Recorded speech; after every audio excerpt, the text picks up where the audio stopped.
I didn't notice any signs of my friend's suffering before this terrible event happened, and now I blame myself for it. It's funny how the most important people in your life can arrive so unassumingly. For me, it was when I was 6 years old, standing on the edge of a playground, staring at a broken swing set. That's when I met Sam. He had a mop of messy blonde hair, a scratch on his elbow, and a crooked grin like he knew a secret the rest of us weren't in on. "Want to push me on the good swing?" he asked, and just like that, we became inseparable. Sam and I grew up in the same small town, the kind of place where everyone knew everyone else's business.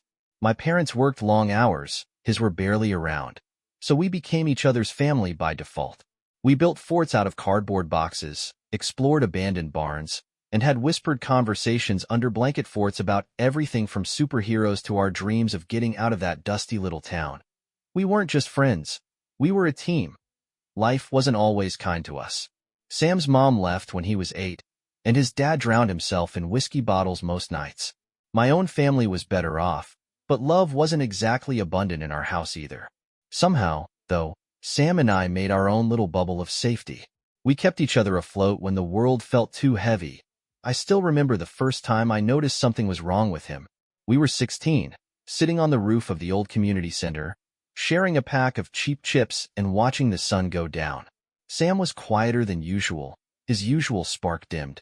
"Do you ever feel tired? Like, all the time?" he asked out of nowhere. "Yeah, I mean, school sucks," I joked, trying to lighten the mood. He smiled faintly but didn't laugh. I should have paid more attention to that moment, to the way he looked down instead of meeting my eyes.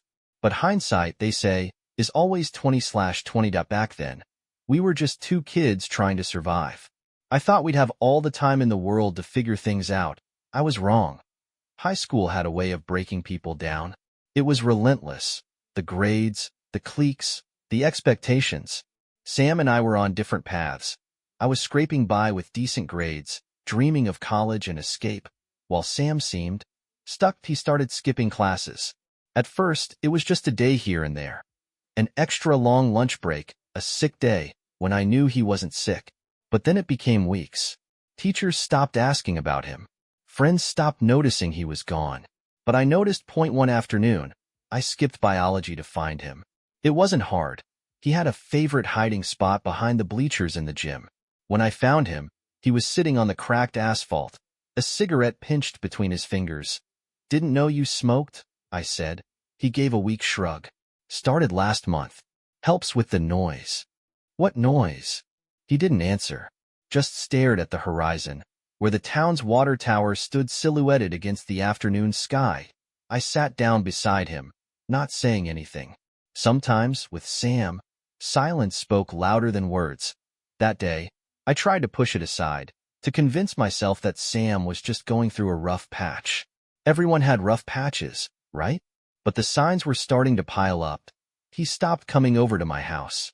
His text got shorter, then stopped altogether. Whenever I managed to corner him, his smile seemed pasted on, like it hurt to hold it in place. "Hey, man, you okay?" I asked one day after catching him outside the gas station. "Yeah, I'm fine," he said, too quickly. But his eyes told a different story. Sam was slipping away, and I didn't know how to stop it. The worst part? I started pulling back too. It wasn't intentional, but life kept moving forward, and I let myself get caught up in it. College applications, part-time jobs, a new relationship. I let those things fill the space where Sam's friendship used to be. I told myself he'd bounce back. I told myself he just needed time. But deep down, in some quiet corner of my mind, I knew I was lying to myself. Something was wrong with Sam, and I was starting to realize I might not have the tools to fix it. Senior year swept me up in a whirlwind of college applications, final exams, and weekend parties.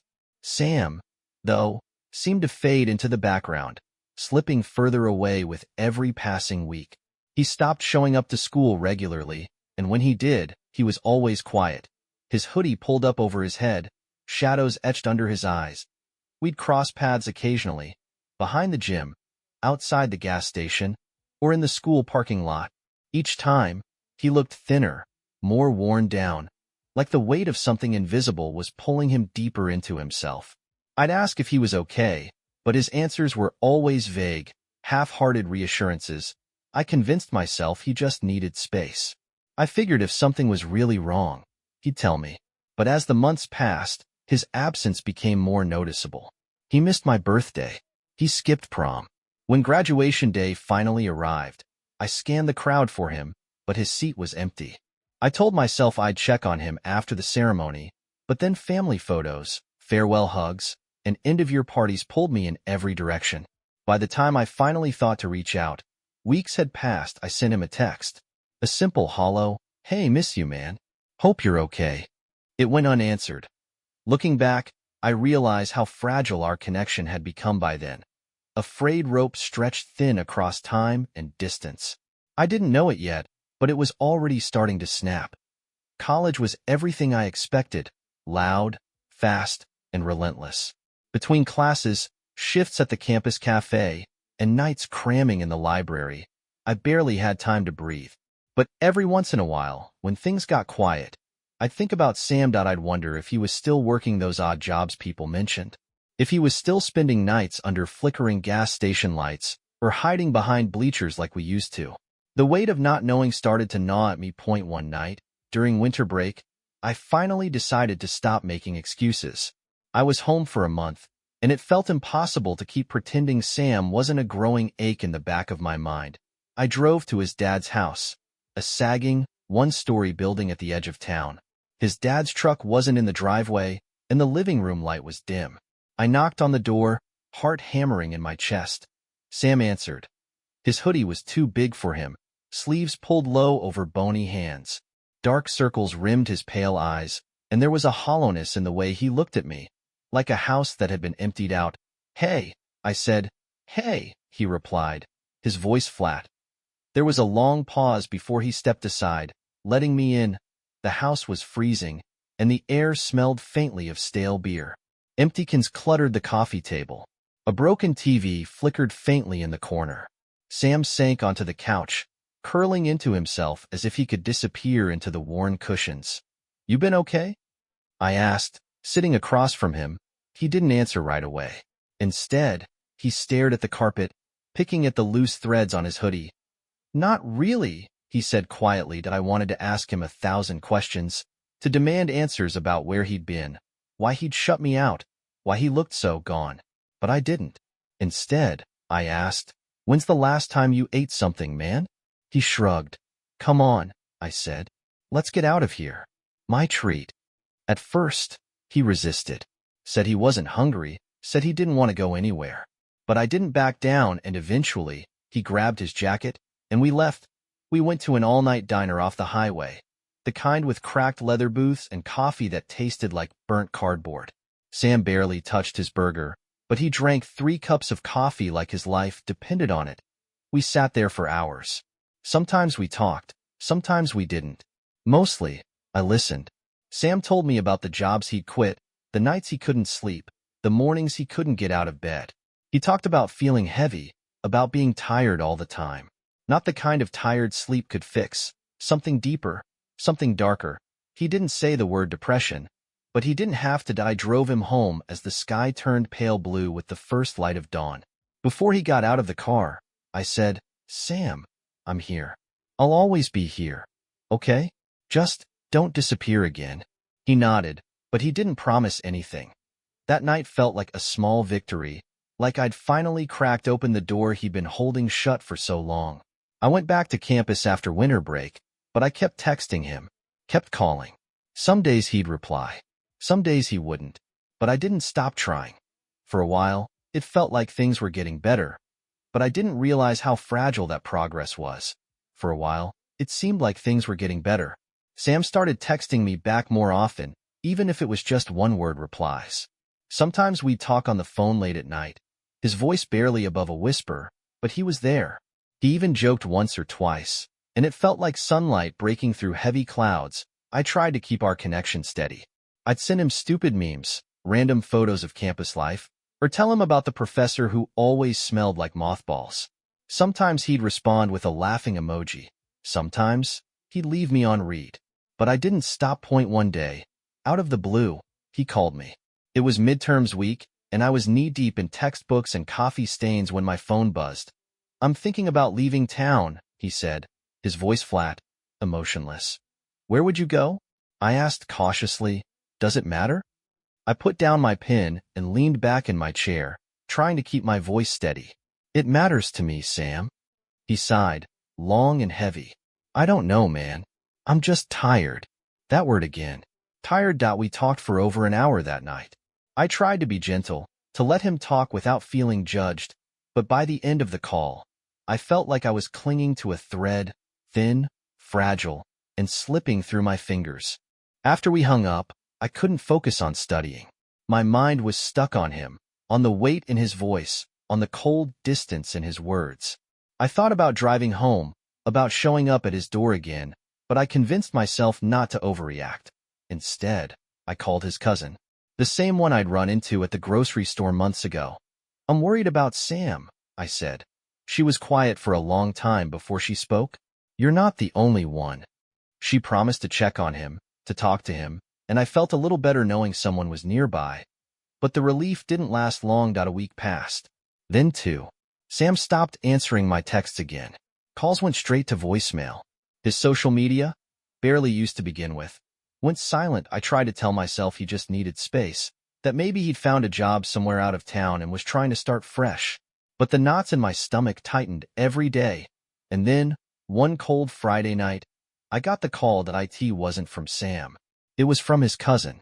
Her voice was shaking, breaking apart with every word. Sam was gone. I didn't understand at first. My brain couldn't process the words. Gone where? Gone how? But the truth was sharp, unyielding, and cruel. Sam had taken his own life. I sat on the floor of my dorm room, phone clutched in my hand, as the weight of it crashed over me. Every missed call, every ignored text, every moment I could have pushed harder. It all came flooding back, suffocating me. I thought about that night at the diner, the flicker of life I'd seen in him as we sat in that cracked leather booth. I thought about the times I told myself he'd be okay, the excuses I made to avoid facing the truth. I could have done more. I should have done more, but it was too late. Sam was gone, and all I had left were memories, and a guilt that felt heavy enough to bury me too. The days after Sam's death blurred into an indistinct haze. I went home for the funeral, though I barely remember anything from it. Faces I hadn't seen in years passed by me in waves, offering condolences, patting me on the shoulder, saying things like, "He's at peace now," and "You couldn't have known." But I did know. I had seen the cracks, the signs, the weight in his voice and the emptiness in his eyes. And I had done so little to stop the service. His dad sat in the front row, staring blankly at the casket. His cousin, her eyes red and puffy, found me afterward. "He talked about you, you know," she said softly. "That night at the diner?" He told me it was one of the first times in months he felt like himself. Her words should have felt comforting, but they just made the ache worse. I stayed in town for a few days after the funeral. My parents didn't understand why. They thought I was torturing myself by staying so close to all the reminders. But I needed to see the places where Sam had existed. I went back to the gas station, stood under the flickering lights where I'd once seen him, hood pulled up, smoke curling into the cold night air. I parked by the bleachers behind the gym and sat in the silence. I even went back to that diner and sat in the same cracked leather booth where we'd last talked. The waitress recognized me. "You were here with that boy, weren't you?" I nodded. She hesitated before putting a cup of coffee in front of me. He seemed like a good kid. Quiet, but good. I sat there for hours, staring into the black coffee, replaying every conversation, every moment I'd brushed off or ignored. When I finally drove back to campus, something in me felt different, like a piece had been carved out and replaced with stone. Classes resumed, papers were due, life pressed on. But I was only half there. I started noticing things I hadn't before. Other students who seemed isolated, who walked with their heads down, who looked like they were carrying something heavy no one else could see. I'd find myself wondering if they had someone reaching out to them, if they had a Sam in their life. But more than anything, I thought about what I could have done. What I should have said. I couldn't shake the guilt. It followed me everywhere. Into lectures, into my dorm room, into my sleep. And then, one night, I found myself writing. Not just texting or journaling, but writing to him. Hey Sam, I'm sorry. I'm so sorry. I should have stayed. I should have checked in more. I should have. But there was no end to that sentence, no perfect set of words that could change what had happened. The silence in my room felt suffocating. I closed the notebook, buried my face in my hands, and let myself cry, really cry, for the first time since I'd gotten the call. Because the truth was, no matter how many times I replayed those moments in my head, no matter how many different versions of events I constructed where I did everything right, Sam was still gone, and I was still here. Time doesn't heal wounds like everyone says. It doesn't patch you up or erase the ache. It just teaches you how to carry it differently. After Sam's funeral, after the hollow days and sleepless nights, I started to realize that I couldn't let his story fade into the background noise of my life. I couldn't let his silence become mine. I started volunteering at a campus support center, one of those places where students could come in, talk, and unload the weight they were carrying. At first, I just showed up to move boxes and organize pamphlets, but eventually, I found myself talking to people, listening, really listening, in the way I wished I had listened to Sam. Some nights, someone would sit across from me with their shoulders slumped, eyes staring at the floor, and I'd hear echoes of Sam in their voice. The hesitation, the tiredness, the little cracks in their words. And every time, I leaned in closer. I couldn't save Sam. That truth will sit with me for the rest of my life, like a stone in my chest. But maybe, just maybe, I could keep someone else from slipping away. I still think about him all the time. Little things bring him back. A song on the radio, the smell of cheap diner coffee, the way the sky looks just before sunrise. Sometimes, it hits me like a punch to the gut. Other times, it's softer, like a hand on my shoulder. I keep a photo of us tucked in my wallet. 2 kids, sunburned and smiling, holding sticks like swords and declaring ourselves the kings of summer. I visit his grave whenever I'm home. I talk to him, even if it feels stupid, even if it's just a whisper in the cold wind. Hey, Sam, I'm still here. I'm trying, man. I'm trying. There are no happy endings to stories like this, just threads of hope stitched into the edges of the grief. If you're reading this and you see someone slipping away, say something. Show up.